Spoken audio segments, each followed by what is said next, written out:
Alright, today's a little recap, but a recap of a very important thing. And that thing is, man, it's really gonna blow your mind. It's amazing. Happiness. Ooh. Do you like being happy? I know I do. Yeah, so, pretty much. Every now and then I get a comment that says something along the lines of, man, can't believe he doesn't even see the contradiction in doing self-help videos and then doing videos about politics. It's all this bullshit, man. They're trying to tell you, they are trying to tell you that you have to rely on yourself, and it's got nothing to do with that. It's about coming together and starting a revolution. You sound like a fun person. I bet you have a lot of friends. Yeah, so anyway, I, first off, think that just anyone who says like, the revolution is an idiot, but, yeah, look, this is the whole difference between politics and yourself, right? Politics is about coming together for the collective good. But did you know that to come together for the collective good, i.e., getting to a point where you can even organise a collective good, you need to be a better person yourself. Now, I've said this before and I'll say it again because it's a great Stephen Covey quote. Here it is. If you focus on yourself, you start influencing yourself. And as a result of that, and you start like moving up in life, your friends and family start getting influenced by you. And if you become even more impressive, your community starts getting influenced by you. And if you become even more impressive, your nation starts getting influenced by you. That's the whole point, right? The whole point is that you have to work on yourself in the first place. And you can tell that a bunch of dudes that have emo haircuts, despite the fact that that was a trend like 20 years ago at this point, sitting there as 15-year-olds saying, they're teaching us bullshit lies, this fucking libertarian view. No, you're telling yourself bullshit lies by putting a label on everything. There is true wisdom in self-help. The fact that you know who I am and I don't know who you are is because of self-help, right? The reason that I've been able to organise large groups of people to move their superannuation away from fossil fuels, move their superannuation away from banks, is because I started following the principles of self-help, and as such I started reading. So instead of going to protests and say, do something about the climate, what? I don't know, because I'm an ignorant idiot. I actually know, this is actually how you solve that problem, right? You move your money out of it, and then the problem magically solves itself. You have to do, it's actually a lot easier than what you think, but you have to be educated enough to know what that is in the first place. That is a result of self-help. The fact that I have been able to create a channel that is mainly focused on Australian politics, that is now rivaling 2GB audiences, is because of self-help. Using just this camera. Don't ever change. Right? Fuck! Shouldn't have done that. So, one of the key points of self-help is that everything kind of just stems away from your state. That if you are in a good state, the people around you will feel good, and you'll just walk around in a la-la-la-la-la world, right? But if you have this idea that the world is against you, everyone's going to hate you. Like I hate the people that give me that comment. Because you can just tell they're a hateable person. You can tell they spend a lot of time on little bullshit threads in this teeny little echo chamber talking about who's pure enough in an ever-diminishing echo chamber. That is their life.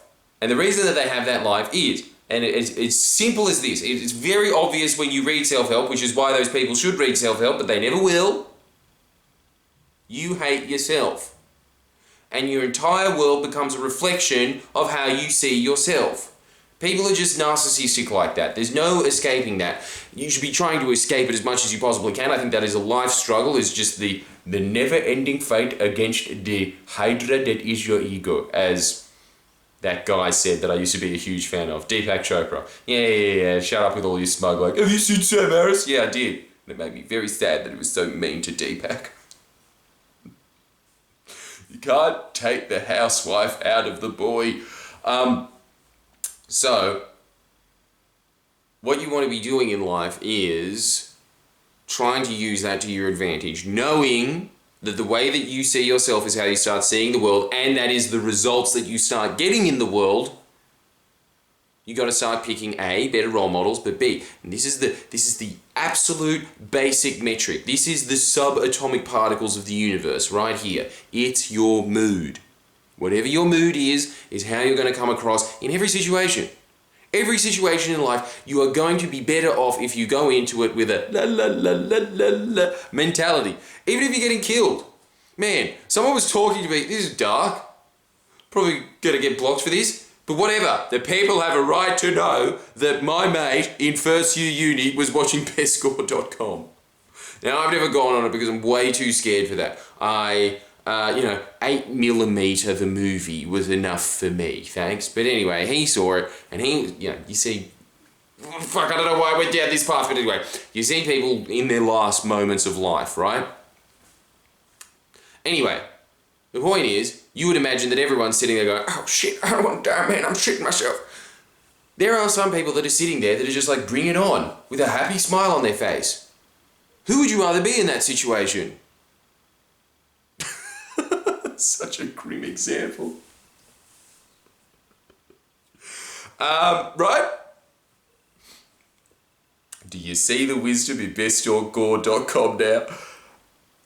What I'm saying is, in every scenario that you're in, say that you're in something that you objectively don't like, or something that you objectively think, yay, your mood is going to follow you there. This is why people that are extremely rich, that live in, a place that has an Olympic-sized pool that's a jacuzzi, those people go into it and go, and then get out of it, and then they just start complaining about, you were mean to my cat. People like that exist in the world. And then there's people that have no money at all, that go through their entire life thinking, I am truly blessed. How much cancer do you have? All of it. Everywhere you could imagine, cancer.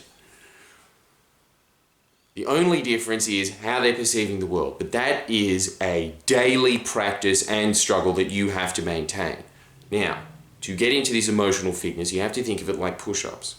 The thing is, and I love this quote, nobody is harder to be around than someone that hates themselves, right? Conversely, the exact opposite is true. Someone who loves themselves is very easy to be around. They make everybody else feel good because it's just a reflection of themselves. So, how do you get into that state? And there will be these people in your mind, right? There's people in your mind that every time you think about them, you start smiling. And it's purely because they're happy inside. Now, they're usually the result of good parenting. But you can parent yourself. Here's how you do it. The first thing you do is, first thing in the morning, are you still doing this? You do your morning ritual. Very first thing, you get up, you go for a walk. What do? You repeat in your head over and over again an incantation. Now, an incantation is something that you speak out. I used to do that when I lived alone, but now that I live, in the middle of the eastern suburbs and there's just all these hot chicks in Lorna Jane going, what a freak. Even now, I'm just sitting here just being like, I like myself. But that's what you should be doing, first thing in the morning. Just repeating to yourself something very simple, like either I expect something wonderful to happen today, I love myself, I like myself, whatever you want, right? But I want you to start off the day in a positive note, because the first few thoughts that you have at the beginning of the day starts a pattern for the rest of the day. So you want to be getting into that positive vibe first thing in the morning, because then the rest of it kind of snowballs. On top of that, the other things that you should be doing is being aware of your state at all times. Now, there is a point where this starts to haunt you. Particularly if you watch, a lot of documentaries or whatever that go really deep into it. But it's something that you should just think of it as like a quickly little reminder thing. Just like how you just, before you take a photo, go into the mirror, how's my hair? Just be thinking, how's my mood? That's it, right? You start thinking about how's your mood. Or, as Eckhart Tolle puts it, what is my relationship to the current present moment? Even though it's German. What is my relationship to the current present moment? Why does he always finish every sentence like this? Always such a struggle at the end. Right? That's what you want to be doing with your life. You want to be trying to get yourself into the most positive vibe you can get yourself into. And it's remarkably easy. So that's the first thing. You want to start it so you snowball for the rest of the day with that. You start with your incantations. If you haven't done your incantations today, go out and do it now. Just remind yourself that you need to be doing this daily. Then the other thing that you need to start doing is when you're asking yourself, what is my relationship to the present moment? When you ask yourself that, there's two ways that you can change your vibe very quickly. The first one is to change your body posture and your face. As Jordan Peterson says, stand up straight with your shoulders back. Or as Tony Robbins says, did you know if you smile for 30 seconds, you're going to be happy? True. Do it right now. Prove me wrong. Prove me wrong. Because you know what's going to happen? You're going to be happy, and then you're going to thank me with likes. Like the fucking video. And then the other one is that you just ask yourself the question in your head. Why am I happy right now? Or you do Mel Robbins' circuit breaker of just going 5, 4, 3, 2, 1, happy.